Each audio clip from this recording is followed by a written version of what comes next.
and welcome to Bringing the World to Your Table. I'm Abby Gray. And I'm Megan Buteau, and we're here today.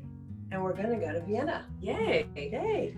So we're going to start, we're going to do our normal show where we tell you all the things that we want to tell you about Vienna. But what we thought we'd do is we'd start with a traditional Viennese coffee with whipped cream. And while we're talking, we can sip our coffee. Yeah. Megan and I love coffee. And this is her husband's favorite coffee in Vienna called the Einspänner. Yes. So we're going to start with the recipe, and I'm sure they'll put it up for you, but the recipe is hot espresso, 1/4 cup of hot espresso. Megan and I made some tall espressos, which we'll show you in a second. 2 tablespoons of water. Some heavy cream if we wanted to make whipped cream, but I decided this morning to buy this creme in a can because it's a little bit easier, and you can do it too. Sugar to taste. I don't have any sugar. We don't usually use sugar. No. And then chocolate shavings, which we do love. So I don't have Austrian chocolate, but I have some nice Belgian chocolate today. You ready? We're ready. All right. So I'm just going to pour them they usually go into a glass jar with a handle because... Right. So this was started off by Einspänner's for the coachmen, and they would take these drinks, hot espresso with the whipped cream on top to prevent it from overflowing as they were driving the carriage, the 1-horse carriage with one hand and then holding their coffee in the other hand. So and we can tell our kids now that you can put it on hot cocoa to keep it from spilling out. That's right. I happen to love whipped cream, clearly. Yeah. But you need a little whipped cream to make them look pretty. That's right. I thought you were going to say to start your day. Or to start your day. Whipped cream is actually very low in calories. Yeah. You'd have to eat a lot of it to gain weight from whipped cream. I never know why people take things like that out of their diet, because I'm like, cream, 1 pat of butter. Right. It's all good. It's all good. But then I always have chocolate because I make lots of different chocolate things. But I picked up this yummy 85% dark chocolate, which is always great too. And you can see it on both cameras. It has so many uses, right? It has so many uses. You can make lava cakes.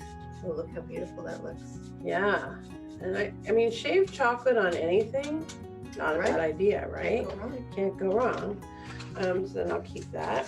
We can deal with that later. But then, as you can see, hopefully you can see on both cameras, and it looks so pretty. Yeah. Should we cheer? We should. We should. Cheers to Vienna. Cheers to Vienna. So off we go. Right. We have to fly. Yes. Right? Okay. So the best way to get there, well, from here would be flying. There's the Vienna International Airport. And then it is located, I think, just about 19 kilometers outside the city of Vienna. And I'm going to take a sip. Yeah, the city of Vienna is 19 kilometers, which is about 15 miles, 12 miles-ish. The conversion's not quite as that. I think it's about 12 miles. That, yeah. It's not very far. Yeah, so then from the airport, you can either take a bus or a train into the city center. And if you're coming from other places in Europe, it's really easy to get either a connecting flight or just to take the train. We used to take the train there a lot. So. And one of the draws of Vienna, there's so many, which we'll go over, but one of the, we learned this today when we were talking, that it is the most livable city in the world. Right, and it frequently rates almost, I think, number 1 or definitely in the top 5 as also a top city for expats. And we're planning to go there. We're hoping for December of 2021 to the Christmas markets, where we'll be able to take our guests and clients and maybe one of you with us. And our focus on that trip is going to be the Christmas markets. Right. So shopping, food, the opera. And they also have some lovely museums. There's definitely not a shortage of things to do in Vienna. So it's a safe city. We always talk about that. It's a safe city. It's a very clean city, and it has great public transportation, both buses and an underground system that goes above ground. One that you can really use. Yep. It's really doable, and that's probably how we get around. Right. Yeah. Yes. Yeah. And of course, just like any European city, it's also lovely just to walk through. While we're talking about the city, Yes. I'm going to start to cook some authentic Austrian beef goulash. And what's so interesting is when we started this, now my dad was, unfortunately, he left us a long time ago, but my dad was a goulash aficionado. He loved goulash like nobody's business. Yeah. So I had made this a long time ago, and up until I would say we started talking about doing the show, I had made Hungarian goulash. Right. But there is a big difference, and one of the things is that the Hungarian goulash always uses potatoes. It's a lot more soupier, Peppers, right? and bell peppers. Yep. And the Austrians love meat. Yes. Love meat. Yes. And so it's basically a meat and onion and saucy dish. Right. They kind of describe it right as like beef with a very rich gravy. Yeah. And you would pair it with like a noodle, like a noodle that they call it, or a knuckle, a gnocchi. It's a potato pasta like gnocchi, like Italian, but it is Austrian version, or just a Kaiser roll. That's what they serve it with too. All right, so what we're gonna do is I'm gonna cut this beef. I got short ribs. Short ribs are the thing lately, I tell you, for stew and for goulash. I'm just cubing this meat, Megan. Okay. We're gonna brown it. And now, if people didn't want to use short ribs, what would be something else? Would they You could use chuck. Okay. You could use shoulder. What's the one? I have to look because I'm old now. I can't remember everything. The one you could use would be shank, beef shank. Oh, okay. Yeah, and actually, I'm gonna step off camera for a minute. Oh, Here's my favorite cow that what? Yeah. Perfect. Oh yeah. Well, I bought it to show the kids, because kids in the kids classes, and actually a lot of adults as well, don't know where things come from, and fair enough, right? Who most people aren't butchering a cow. So the shank is like right here, and then the ribs, the short ribs, are here, and then the short loin. That you can also use short loin actually, but the ribs are right here, and the braising ribs are right here on the cow. You see those braising ribs? So, and then that's where, well, we could go on and on with cuts of beef, but that is where we get the beef for this. Yeah. You're also getting meat, as you can see, with fat, and I'm not cutting that off because fat equals flavor.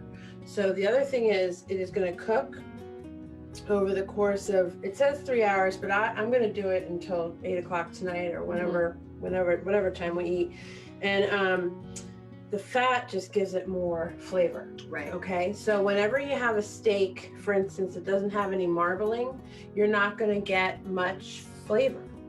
Now these dishes are pretty typical, I would say. When I lived over there in the grocery store, or in the market, it was a learning curve, because most of their cuts that they sell are ones that require braising and cooking for a long period of time. So I think I remembered I tried to get some. Of course, it was all I was living in its neighbor, Slovakia, and I was trying to get a cut of meat like for stir fry. Yes. So something that could be just cooked quickly, and it was difficult to find something. And like most things in Europe, it's not a rush to the dinner table, so it's always a process. It's a loving, nice process. And I will say, some of these recipes I've been trying have been delicious and fun, and I've been home, and Megan and I were just saying, I'm always in my kitchen. We're always coming up with things to do for the show or our trips, and it is very cathartic and like loving to cook for your family like this, and it smells so good, and it's not so much work for the person who's cooking it. You initially have to do the work, but then you can leave it,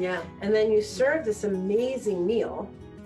So the goulash recipe is the meat, which we're going to brown. I'll show you. We'll do this for the show. We'll get it all in the pot, and then I'll tell you how to finish it. It's not going to be much more than just leaving it on the stove. Yellow onions, which they absolutely love. I have one, which I'll cut in a minute. Dried marjoram, caraway seeds, tomato paste, Hungarian paprika, which tends to be hot and or sweet. Right. A pinch of hot paprika or cayenne pepper. I'm actually going to use hot Hungarian paprika, but not too much of it because it can ruin yours. Right. A tablespoon of vinegar. Anything will do, and I know they'll put the recipe up for you all. Fine salt, bay leaves, clarified butter or vegetable oil. That's because we're going to saute the beef in the clarified butter or vegetable oil. You want clarified butter because if you don't take the fat out, it will burn. So I would just say use vegetable oil. It's a lot easier. And then a large pot with a lid. So this is my gorgeous stub, my French stub that I got, my bigger one that my sister gave me for Christmas.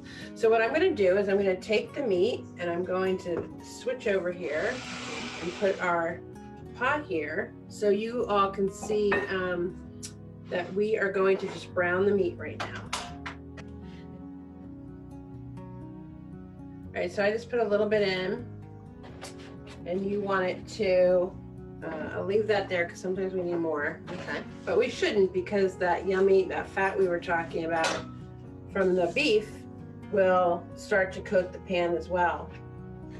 We want it to get hot before we put it in, so you'll hear a sizzle. I'm gonna put a little salt on it because salt draws out the flavor. You don't need too much. Okay, so what I'm going to do, and then we'll continue talking, is you'll see, I'm going to just brown the meat. That's all we're going to do. And we don't crowd the pan, because if you crowd the pan, then it doesn't, what we want to do is just get a nice sear on both sides. And if we crowd the pan, that won't happen. I see. These are from the Christmas markets, and it's almost like in a certain way, a scavenger hunt, because throughout the city, if you go during the Christmas market, in each section of the city they have markets, and each one. You hear that sizzle? Is that okay? The sizzle, okay. Each one will be known for something different. So one might have more food variety. One might be a place to get lovely ornaments. Oh, one might be a place. They're all tend to be holiday. That's my favorite thing. Yeah, is getting the new ornaments. So, and what you do is, and then of course at each market, at different parts, they have one at the town hall, the Rock House. They have one in different neighborhoods. Do they have one of like purses and scarves and? Right, they might have ones that are more Austrian made. Right. Yeah, a lot of them are local vendors. Right, some that are more fashion geared, or some that are more home goods geared, but not home goods store, but no, right. home goods Good for your home. Yeah. And then also at each market, though, of course, they have your food and drink, because these are viewed as sort of a social gathering. You like going out to a restaurant that night. And so some food that you might get is Wiener Schnitzel? Yeah, you can get Wiener Schnitzel. Yum. Not so much at the market. You might get more of like the sausages. Yeah. So you're thinking food that can be transported. So it's more of like a fast food. And then they also do the Goulash. So the spiced wine. Which is perfect for a cold night. But then at each market, what they do is, with your glue wine purchase, you get a specific mug that is unique to that market. Oh, fun. So what people do is kind of as a scavenger hunt, they'll collect them from different markets. So my husband would love it if I brought home 100 more mugs. Right. So the good news is that you can either bring them home with you or you can turn them back in for your deposit. Your choice. Oh, I know. It's coming home. So here's examples of two different mugs from the same time period but different markets. Oh, so fun. Yeah. So when we talk about traveling to these different places during different times, obviously we've been talking a lot about sort of the November, December, January time frame. Yeah. But it's also a beautiful place to be in the summer. Austrians tend to be very active people outdoors. There's lots of hiking. We just saute the onions. Oh, okay. So you do slices, not finely chopped. No, slices. Oh, okay. Because remember, this is going to cook down for hours. Right. So you want it to hold up. Yeah. And then before we add our meat, we're going to cook these down for about 15 minutes. Oh, okay. So they're cooking in the oil and the fat that was cooked off of the short ribs. They are. So, all right. So these are going to saute for a little bit. And as you can see here in our meat, we have browned all this beautiful meat. Wow. And we're not going to combine the two quite yet because we want these onions to sweat. Yeah. All right, so we're back in Vienna. So we're back in Vienna, and I just, as kind of an aside, if you're We going, never left Vienna. right, we've just been hanging out. As illustrated by our coffee this morning, the Viennese love their coffee and they love their cafes. So they love their shopping, they love their cafes, and almost, I would say, on every street, there's several cafes that are great just to tuck into and enjoy coffee, maybe a little something sweet with friends. Well, they have so many different pastries. Like the Viennese pastry shops are legendary and gorgeous. It's just hard to pronounce a lot of them. So there's like an ecstatic dessert called a Buchelen, but that could be wrong. I could be butchering the language. But I think some of the really popular ones that people have probably heard of are like the soccer court. Yeah, and there's soccer a really court. fascinating history behind that. And there's actually, you can go to the home of the soccer court where it was first made. And I think also I've heard that families, like my grandmother has a red velvet cake recipe that's been handed down. That's like you hand down the soccer court recipe in Austria. And where else would one go to if we wanted to tour it? So the other thing about, we talk a lot about going kind of to the Christmas markets in the winter, is that they're generally open in the evening. So if you're not, that means you lots of time to tour around and take in the sights of Vienna. And now the palace. All those. And there's, in Vienna, the buildings are just very majestic. They're large and very beautiful detail. So there's the Schoenberg Palace, which is sort of the palace of Vienna. And the Schoenberg Palace also has beautiful grounds. It has the world famous Vienna Zoo there, and that is the oldest, continuously running zoo in the world. So Is that open all year? yes, generally it is open all year.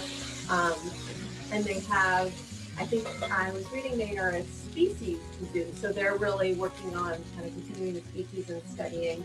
But it's a city zoo, but it's really very wonderful. The buildings, it's been there a long time, it was a part of the palace, so the buildings are beautiful, the grounds are beautiful, and then it makes way into kind of botanical gardens. There's a big palm house that kind of backs on the Schoenberg Palace. So you can not only tour the palace, you can also go to the palace for musical performances. Now also, when you hear a lot about Vienna, you hear about the Habsburgs. And so you can tour the Habsburg Palace, and that's more right in the center, kind of the Ringstrasse. The Roman Empire started in the started center of Vienna. But the, and I believe I was reading, I have to read because I can't remember anything these days, that the gateway to the palace is a monument to admire the statues of Hercules. So that's fun. And then you can see the Renaissance Palace with the clock tower, Leopoldo wing, and the artistically decorated sculptures and the labors of Hercules. So we kind of try to figure out what our clients want. Like, do they want to see the decor, which the decorating tours are really cool, or do they want to see the art and the furniture, because those are different tours, or artifacts, which some people do want to see. But I also heard that there was an amusement park in the middle of Vienna. Yeah, not directly in the middle of Vienna, but there's the Prater amusement park, which has a very large Ferris wheel. So you can go up on the Ferris wheel. That's sort of a Did you do that with the boys? We did, yes. And it's beautiful. You can look out over Vienna. And then the Prater Park itself, though, is not only has amusement rides, so like your classic amusement park, Ferris wheel, roller coasters. It has I think a wooden carousel with like real horses that you ride around on. But then it's also a beautiful green park, so it's a really pretty green space where people tend to picnic and just engage in recreational activity. I just want to interrupt for 1 sec to show everyone that these onions are nice and brown. So that's kind of what you want when you add your meat back in. They're sweated, they've got this like gorgeous caramelization, but they're not too done. Because they're starting to soften up. They're starting to soften up, which is what we want. But everything, you know, when you cook and you make stews especially, it seems like, oh, you just throw a bunch of stuff together. But every layer is building flavor. And the reason that you always want to saute your onions before you add back in your meat or your liquids is because that caramelization and the releasing of the water from the onions gives it another layer and depth. So if you threw them in liquid, it would taste completely different than browning them. So I'm just putting the meat back into our pot and with all that yummy juice. Oh yeah, don't. I had someone throw out the juice of the meat one time. I don't know why, but it was life-changing for sure. She's never forgotten it. And now what I did was I bought some caraway seeds and I just used the nut grinder and ground some caraway seeds, and I'm going to put those in right now. So I've lost my flame here, but that's okay because we're gonna we can change that. But what we're gonna do now is there's different steps between what happens next. So we tend to add